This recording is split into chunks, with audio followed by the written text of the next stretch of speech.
mga ka-J&J, welcome back sa aming channel. Okay, let's go.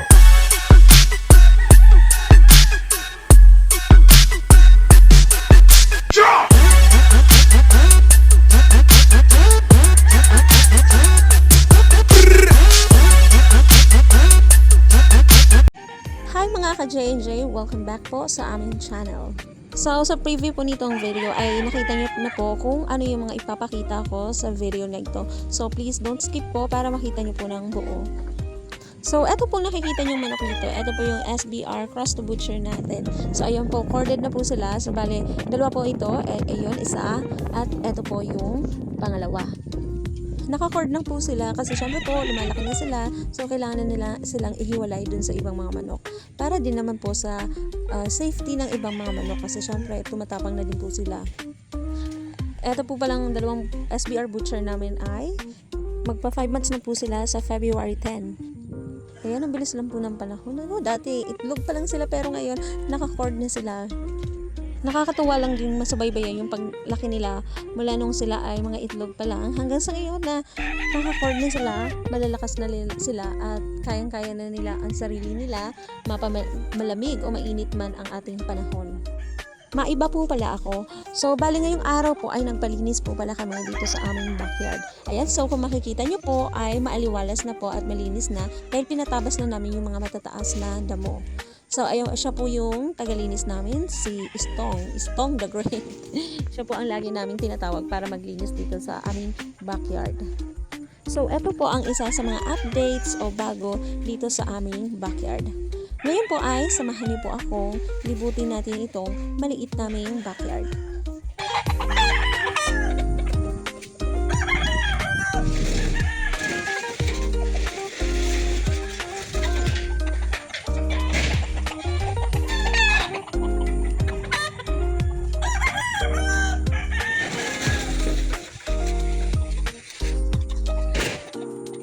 Sabay tayo kumano. Siya po ang tagalinis namin dito.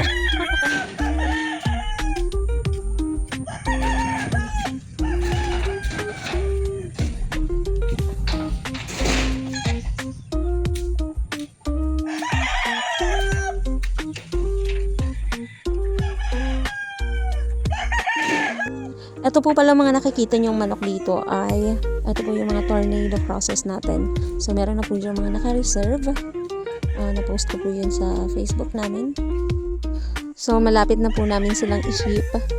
Bakit kaya ganun? Parang nalulungkot ako. Habang papalipit yung araw na isi-ship na namin sila. Ayan, so malapit na po sila magkaroon ng bagong owner. Mamimiss namin itong mga to.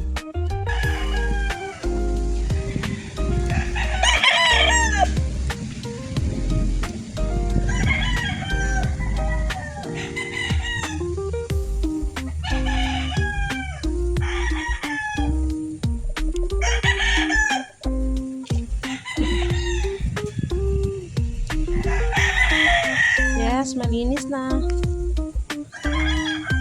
Hindi na natataas ang damo.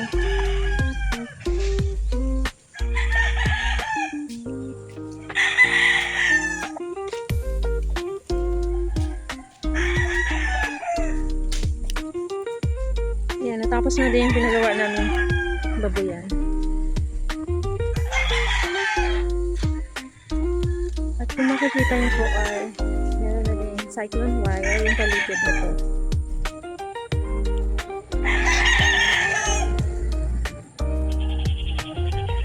Inisarto na.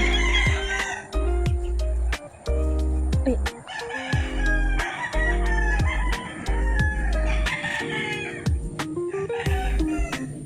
Yeah.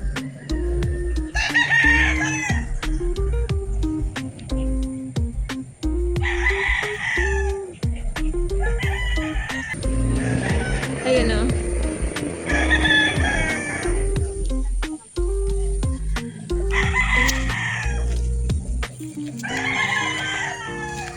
Hello, people.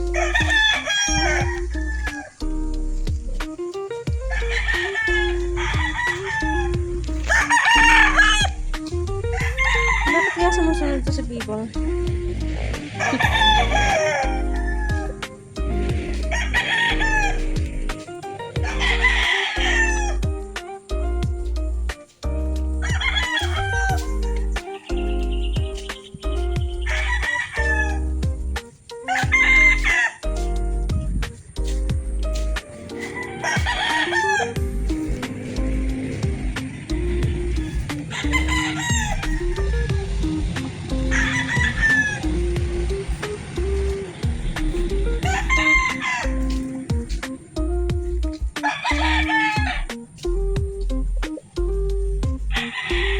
Anong manok to?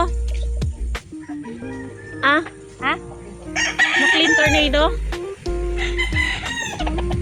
Ganda din, oh.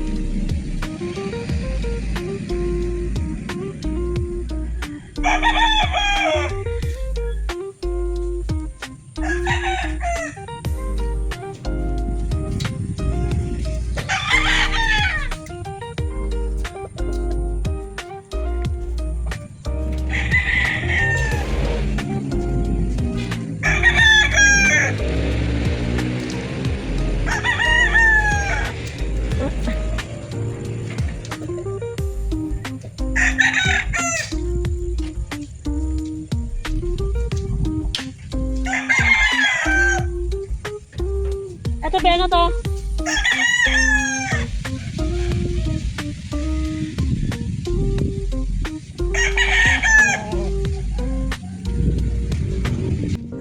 Ngayon po ay balik na tayo dito sa ating mga SBR o SBR crosses natin ng mga manok.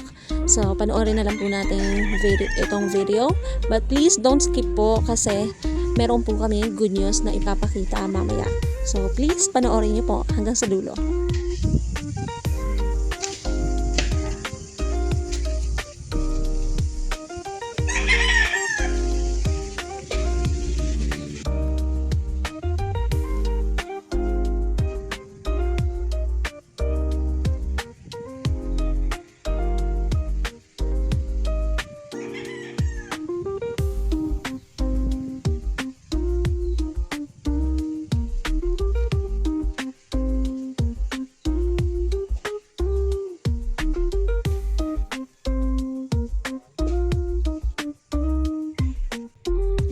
Ay, wait lang po. Bago tayo umakyat sa taas, ipakita ko lang to. Isa sa mga paborito kong manok dito. Kasi ang ganda ng katawan niya, tsaka gustong gusto ko yung kulay. Ito po pala yung kanaway. So, it's not SBR related. Gusto ko lang ipakita. Ano pong masasabi niyo dito? Ang gwapo din po, diba? Ngayon ay balik na po ulit tayo sa ating SBR or SBR process.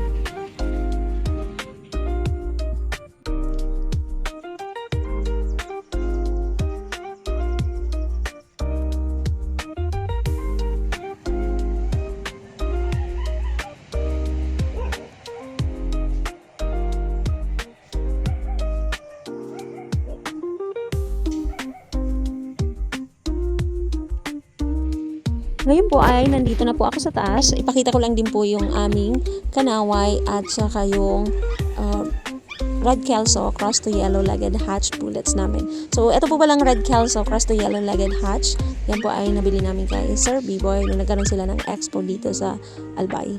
May wingband po yun na nakalagay ay B-Boy. Bale, napakita ko na din po yun before sa mga nauna ko pang video.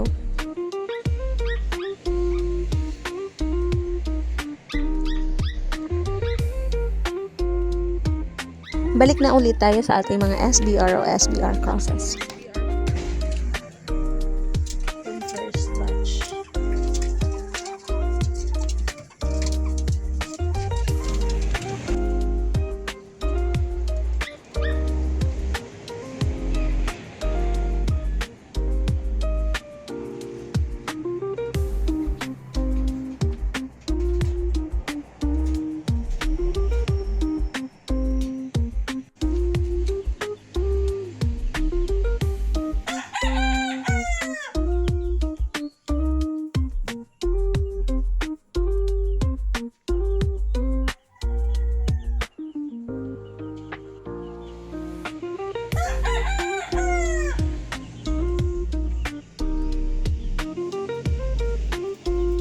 Ngayon po ay dadako na tayo sa aming good news. So ayan po, meron na tayong third batch SBR crosses na mga itlog. So panoorin po natin to, alamin natin kung saan ito, kung saan namin krinos yung SBR at saka kung ilang pieces po itong mga itlog.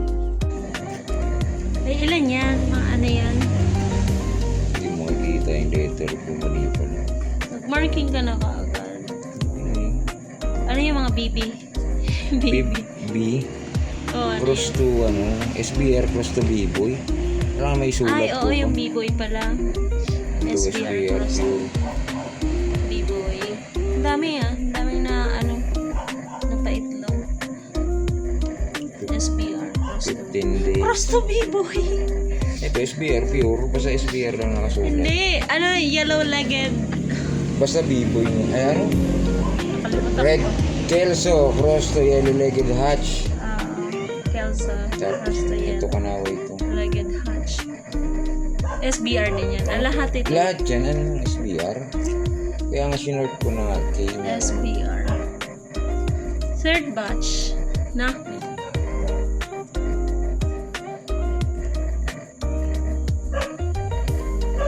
Third batch. Na, i-breed namin ng mga SBR lang. Ilan to? So, bale, SBI, pure SBR. Ilan yan, be? 8. Walong pure SBR. Tapos, SBR cross to Kanaway. Ilan? 10. Tapos, SBR cross to, ano yan? Red Kelso. Cross to yellow-legged hatch. Na galing kay Sir B-Boy. 9. O, ilan lahat? Yan. 27.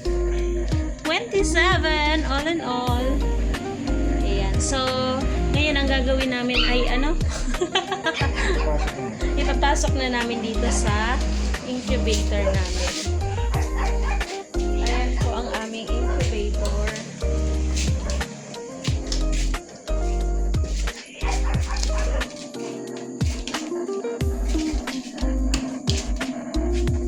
Adjust mo na yung natawag dyan? Egg tray. Ha? Itong egg tray na adjust. Yung egg tray. Wala, egg tray pala. Para pala yun sa egg tray. Pinantay.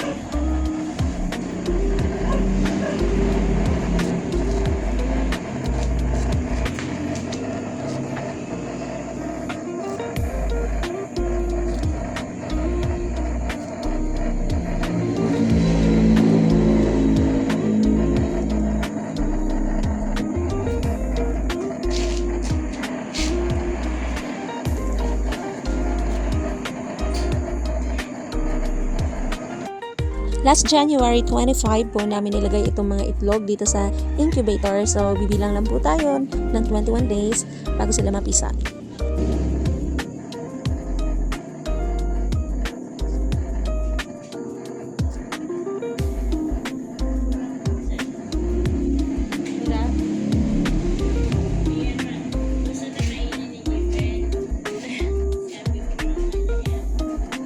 Kulang daw.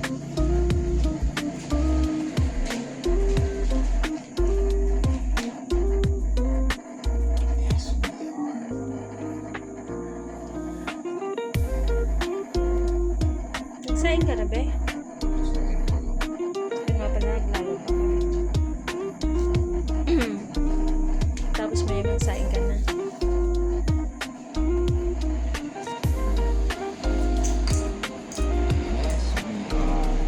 Ayan. So, 27 eggs po yun na pinasok namin sa incubator. So, may bago na naman po kayong, tayong aabangan.